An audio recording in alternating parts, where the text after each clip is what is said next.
So for our next speaker, he's probably one of the most awkward hires I ever did. But why that is, you will see in a few moments. It's the type of guy that if you're in the middle of a meeting, he just throws confetti at you. Well, he has reasons for it, but he's a kind of surprising guy, and I think you will find out in the next talk as well. So please give him a big hand. Dylan de Heer. Thank you. Let me get a clicker real fast. Can I get my notes up, please?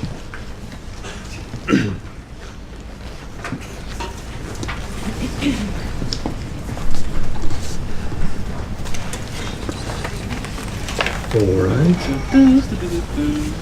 Coming up, almost.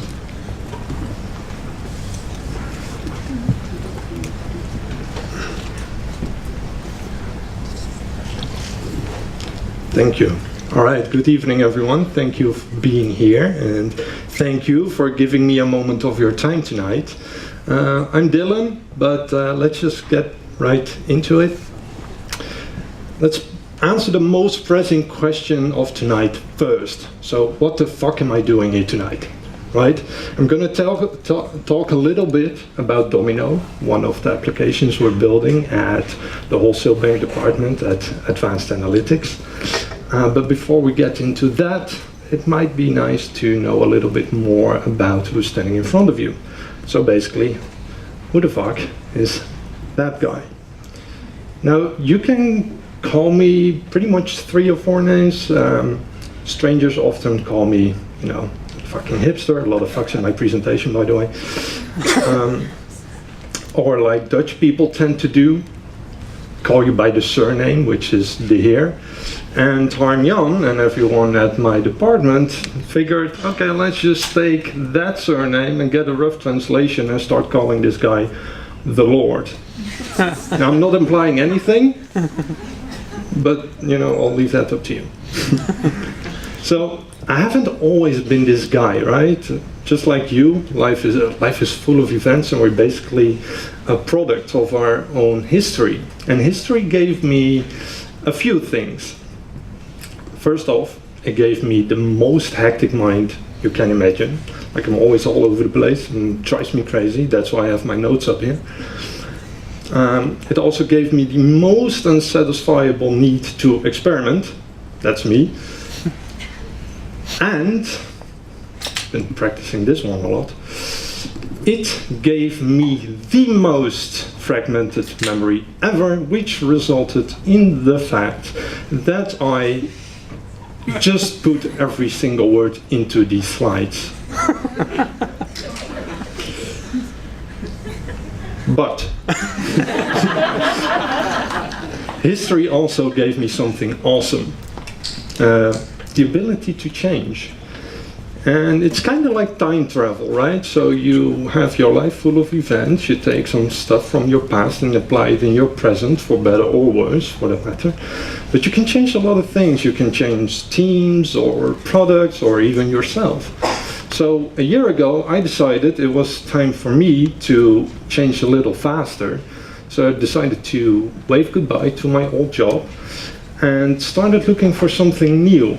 And I ended up basically right about here at Exebia. And Exebia is a software development company. They don't have a lot of user experience designers, or they don't have a lot of designers at all. I think we are with 5 or 6 within a company of 800 people, which kind of makes it an awkward place to work as a designer, but in that sense also makes it the most best place to work as a designer, because you can change so many things. Every little thing you do has a lot of impact. So when I started, Exebia and ING decided it might be a good idea for me to become a UX and design dude at ING. And that's how I ended up here. Domino. Domino is a financial platform, is a financial dashboard. And what it does, it shows how money is transferred, or what the money flow is between companies from company A to B. which in essence means that it also shows you what happens to company B if company A dies. The thing is, Domino was initially built for one of the departments within ING called GCR. But GCR and Domino weren't getting along that well. Domino couldn't provide it with all the data that it needed, so things got slightly out of hand. And instead of talking about it, I might as well just show you what happened. We need to talk. Can you get the sound up a little bit? Hey, love. What's up? I saw you looking at the other departments again. Now, I don't know if there's anyone in the room from GCR, but this is how I imagine you guys sound like. I'm sorry. Anyway. Oh no. Here we go again. Let me guess. I have nothing to offer you. I add no value whatsoever. Why are you even dating me to begin with? Oh my god. You promised me the world. You told me that you would give me everything I need. But instead, you gave me nothing. But, no, but, just go.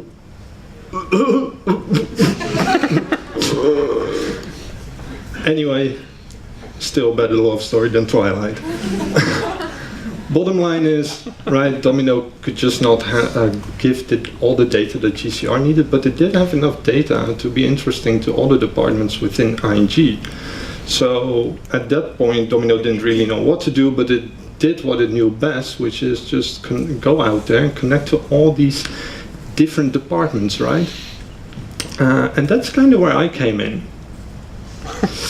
So for the past year, I've been trying to figure out where Domino stood and where it had to go this year and into the future. Now, when I started, Domino had about 5 departments onboarded, which all basically have like 4 or 5 different roles working in those departments, which in essence, from a UX perspective, right, you want to talk to all these individual users, means, and if you want to talk to about 6 or 7, 8 to them, means you're going to have about 150 interviews. Now, we're a Scrum team of 8 people. That's not going to happen. We need to go faster than this. So I decided to do it differently. And what I knew is that Domino already had some ambassadors. So basically in every department we have about 2 or 3 people that represent Domino and give workshops to new people and onboard them. And I figured, or at least I had a hunch, that these guys would get a lot of feedback, right? So I decided to talk to them, and even though this feedback might be very biased, it would still give me a proper direction of where to look. I mean, biased in the sense that if I tell someone in the front row to give a word to the next row, and the next row, and the next row, all the way in the back, that's going to be completely different, right? So anyway, these interviews, they showed a lot of pain, which in essence for us designers gives us a lot of clarity, because it gives us like the advantage of knowing where to look and what to solve. The thing is that usually you have like these individual roles and you figure like, okay, they're trying to complete a certain day-to-day task and this needs to be easier, but in this case it wasn't so much about the jobs that they were doing. It was much more about how these departments were collaborating and how the people in those departments were collaborating. And I noticed that a lot of these departments are working the same way, they just don't really communicate.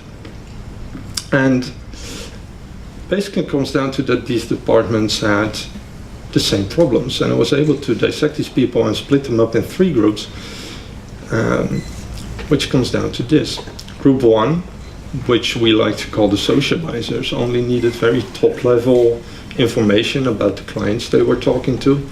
They are kind of like accountants, to translate it easily. Like they just go out there, speak to clients, they need to know like, okay, what's happening with my client in the news, some financial changes, and then I'm ready to go. We have group 2, which is, we like to call them the snapshotters. They are They are financial people, but in a way that they help the socializer put together presentations, and they only need top-level financial information without all the social crap. And group 3 is, these are the hardcore guys, we call them the deep divers.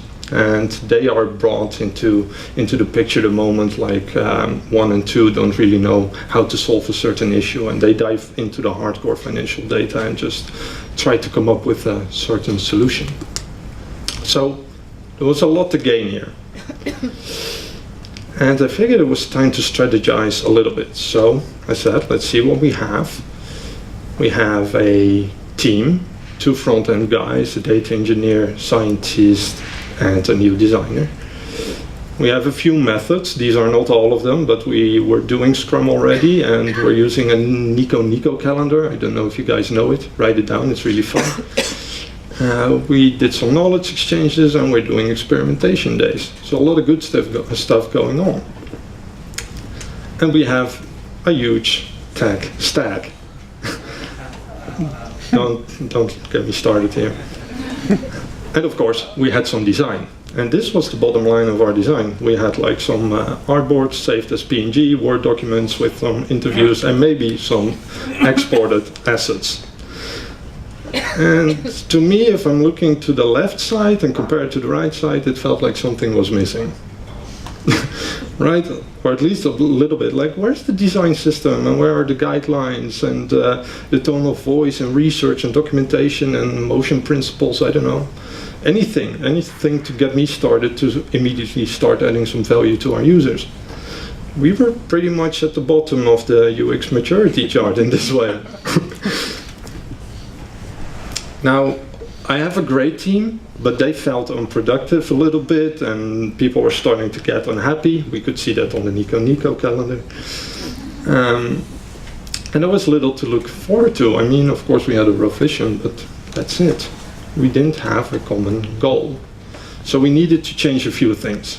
First off, I really needed to get the team motivated. I wanted to get them inspired, like, okay, what are we doing this for? You know, who are we as an individual? What do we want to achieve in our own lives? This usually thrives us, right? Like working on a product, we do this because we are adding something that we really like. We needed to set some goals as a team, so align vision and ambitions from a team perspective and ING perspective. And what I find most important is that we needed to realize that it will take some time to make this change. I mean, design wasn't a big part of that project yet, and we need to understand that design is progressive as well. I mean, we are very used to sort of working from an agile perspective in development, but for design this is, or for a lot of designers, this is quite new, and we don't know how to do this. So I told my team, it's okay to design for the future as long as you don't forget the here and now.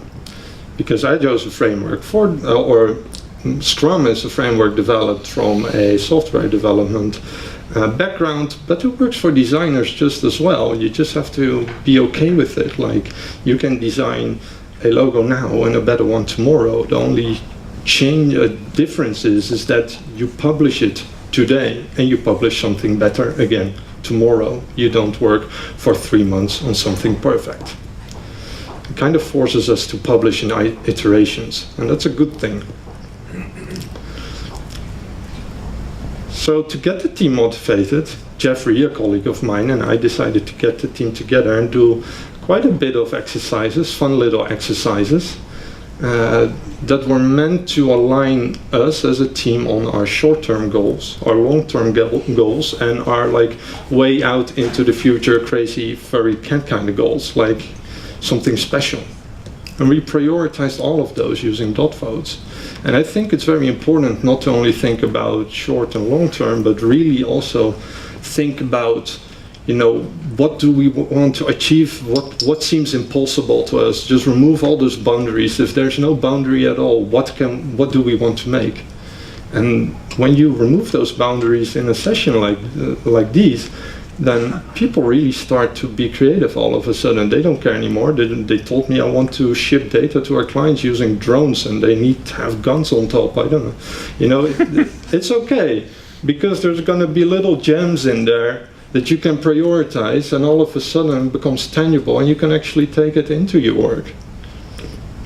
So this got the team really fired up. And people started liking it, and I was able to start designing immediately. I mean, of course we need to do research, but you can do it at the same time. You can design something, bring it to your users, get feedback, have some interviews, and just, you know, mash that stuff together. Just keep on going. I like to think of it as a progressive design. Most of you probably already know a picture like this. You know, you don't want to first build like some wheels and a frame of a car and then the roof and the steering wheel. You just want to build a skateboard. It's functional, and the next step is going to build that step, and it's still functional, but it's better. So this is how we got to Domino. And a year ago Domino looked like this, and we're finally implementing a new design system, and it's starting to go somewhere like this. Soon this will be live, or actually is live as we speak, and in the future it will be something like this.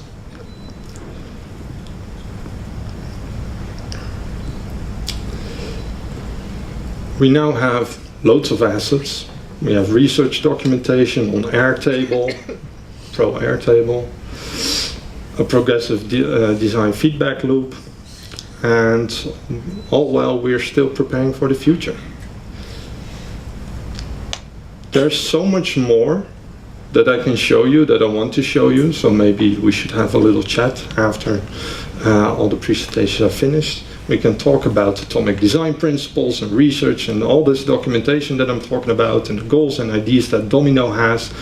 But what I really want you to take away tonight is our €80 t-shirt down in the corridor. So if you have any money, that would be, I mean, it's what I really want you guys to take away from my small presentation is that places like ING and Exhibia, they're big, they offer a lot of noise, but especially as a designer, you know, that noise is something beautiful. There's a lot of pain everywhere, and you can either hide in a corner or you just focus on one of those small things. You take it out, design something, and you will definitely add value somewhere. Just take away their pain. Thank you.